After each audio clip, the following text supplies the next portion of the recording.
उच्च न्यायालयों में एक भी महिला न्यायाधीश नहीं है। और तो और सर, सिर्फ शीर्ष उच्चतम न्यायालयों में 33 न्यायाधीशों में से सिर्फ 4 महिलाएं न्यायाधीश हैं। ये कितनी बड़ी विडंबना है। और इस पर यह मौका मिला हुआ था कि इस बिल में एक संशोधन किया जाए और इन महिलाओं को और सशक्तिकरण दिया जाए ताकि फैमिली कोर्ट में उनकी बराबर की हिस्सेदारी हो। महिलाओं को इसमें आरक्षण दीजिए आप, ये उनके भविष्य की बात है। यहाँ पे सबसे ज्यादा पीड़ित महिलाएं होती हैं। हमारा क्या कहते हैं, पुरुष प्रधान देश, और जायज सी बात है जब बेंच पूरी पुरुष रहेगी या उसमें ज्यादातर लोग जो है पुरुष लिंग के रहेंगे तो महिलाओं की बातें कम सुनी जाएंगी।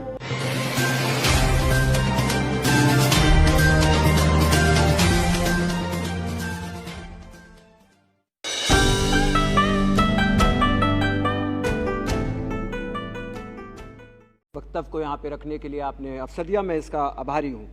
इस बिल में मूलतः जब ये कानून लागू होता है वो किसी भी स्टेट पे किस तारीख से लागू होगा उसको तय करना, इसका अधिकार सेंट्रल गवर्नमेंट के अंतर्गत होता है। नागालैंड और हिमाचल प्रदेश में ये अभी तक लागू नहीं हो पाया था, जिसको रेट्रोस्पेक्टिव केस से उनके जो भी नीतिगत उन्होंने निर्णय लिए हैं उसको लागू करने के लिए ये लॉ लाया जा रहा है। लेकिन महोदय, ये बहुत ही सुनहरा अवसर था कि इसके अंदर 3 ऐसे प्रमुख बिंदु थे जिसके ऊपर हम जरूर कुछ ना कुछ परिवर्तन करके इस देश को एक अच्छी दिशा देने का काम कर सकते थे। मैं यहां पे जरूर कहना चाहता हूं कि महिलाओं का एक बड़ा तबका सत्ता पक्ष को वोट देने का काम करता है, लेकिन उनके लिए काम नहीं किया गया है। इसका एक सीधा उदाहरण मैं इस बिल के जरिए देना चाहता हूं। आदरणीय अधिष्ठाता महोदय, सिर्फ हंगामा करना हमारा मकसद नहीं होना चाहिए, सूरत हाल भी बदलनी चाहिए। और सूरत हाल कैसे बदल सकती थी, ये 3 प्रमुख मुद्दे हैं। एक, न्यायपालिका में विषम लिंग अनुपात है, इसके ऊपर मैं अभी चर्चा करूंगा। दूसरा, फैमिली कोर्ट में। और दूसरा, ये जो अपील अदालतें हैं फैमिली कोर्ट में, इनकी स्थापना में एक प्रमुख आवश्यकता यह भी है कि ये जिले के जो इनके पास जो है जो अवमानना होती है कोर्ट की, उसके ऊपर भी कार्रवाई करने की शक्ति हो। और तीसरा, जो परामर्शदाता होते हैं, जो मैरिज काउंसलर होते हैं, उनका जो समय नियम तय किया गया है 3 महीने का, उसको बढ़ाने का। सबसे पहले आते हैं जो ये लिंग अनुपात की बात है महोदय। मैं आपको बताना चाहता हूं कि इसी बिल में यह लिखा गया है कि न्यायपालिका इसके सेक्शन 4 में 4B के तहत यह स्पष्ट रूप से लिखा गया, in selecting the person for appointment as जजेस preferences shall be given to women. यानी कि जब जजेस को सिलेक्ट किया जाएगा तो एक श्रेष्ठता यानी कि ज्यादा वरीयता जो है महिलाओं को दी जाएगी। लेकिन इसका मतलब क्या हुआ कि एक हिसाब से लिंग अनुपात महिलाओं का ज्यादा होना चाहिए अगर वरीयताएं दी जाएंगी। लेकिन आज की स्थिति क्या है कि जो भी जज हैं वो ज्यादातर महिलाएं नहीं हैं। करीब 38 वर्ष बीत जाने के बाद भी उस प्राविधान का पालन नहीं किया जा रहा है। राष्ट्रीय महिला आयोग की एक रिपोर्ट यह दर्शाती है कि भारतीय परिवार न्यायालयों में महज न्यायाधीश की कुर्सी पर मात्र 20% से कम महिलाएं हैं। बाबा साहब BR अम्बेडकर जी ने महिलाओं के ही मुद्दे को लेकर के रिजाइन कर दिया था साहब, लेकिन आज इतने सालों बाद भी महिलाओं को वो सम्मान नहीं मिल पा रहा है। स्पीकर सर, मैं आपको यह बताना चाहता हूं कि न्याय विभाग की वेबसाइट के अनुसार निचली अदालतों में केवल 30% महिलाएं, उच्च अदालतों में 11.5% महिलाएं। सभी उच्च न्यायालय में 627 न्यायाधीशों में से केवल 66 महिलाएं हैं। यह कितनी बड़ी विडंबना है जब हम ये कहते हैं कि सारा महिलाओं का वोट हमको मिलने का काम होता है। कुछ और भी मुद्दे हैं, जैसे कामकाजी शक्ति का लगभग 10% अभी भी जो है यह महिलाओं के हाथ में ही है।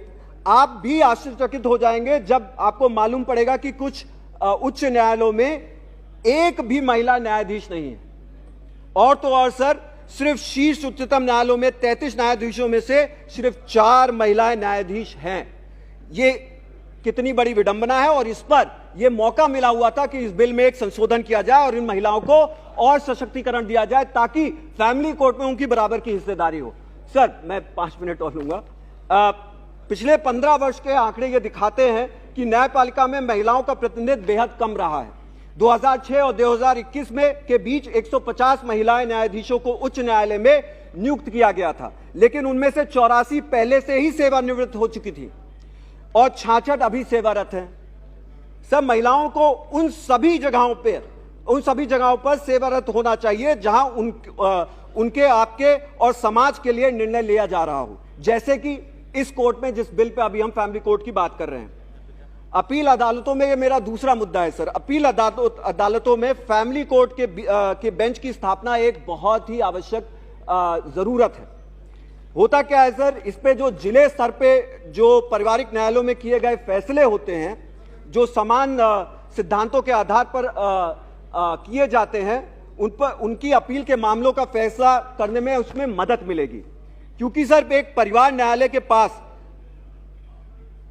एक सीमित दायरा रहता है और उसमें उस क्षेत्राधिकार में वो काम करते हैं, और इसमें जब अवमानना होती है इस कोर्ट में, उनके किसी भी आदेश की जब अवमानना होती है तो उसको सीरियसली कोई नहीं लेता, क्योंकि लोगों का यह मानना है कि किसी भी मजिस्ट्रेट की बेंच में और ज्यादा पावर होती है, या एक वो दीवानी अदालत में अपने आप को और सुरक्षित और मजबूत पाते हैं और उसका पालन करने में वो अपने आप को ज्यादा निपुण दिखाने का काम करते हैं। और अगर हम इसी चीज को जो है जहां पे इसको हम अगर मजबूत करना चाहते हैं तो इनको हमें मैजिस्ट्रेट और इन अदालतों में भी हमें जगह दे करके इनको स्थापित करने की जरूरत होगी। होता क्या है सर, अगर याचिकाकर्ता पुरुष है और उसके खिलाफ फैमिली कोर्ट ने कहा कि भाई आपको भरण पोषण का भार उठाना पड़ेगा, वो तभी भी उसको नजरअंदाज इसलिए कर देता है क्योंकि उसको पता है इस अदालत के पास इतनी ताकत नहीं है कि इसको इन्फोर्स कर सके।